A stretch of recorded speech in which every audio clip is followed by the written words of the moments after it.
Back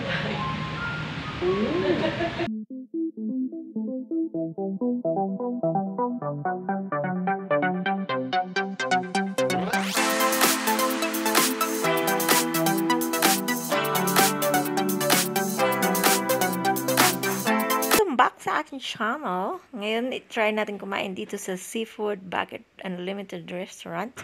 And kung gaano kadami yung serve nila per bucket at kung worth it ba ang ating bayad.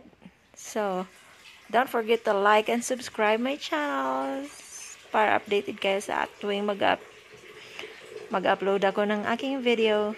Thank you for watching. So, tara guys. Kain.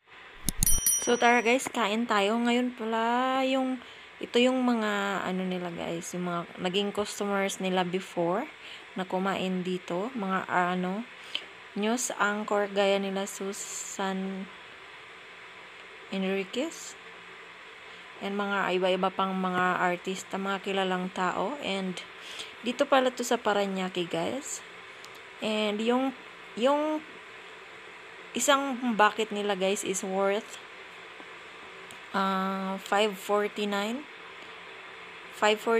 but good for 2 to 3 person. And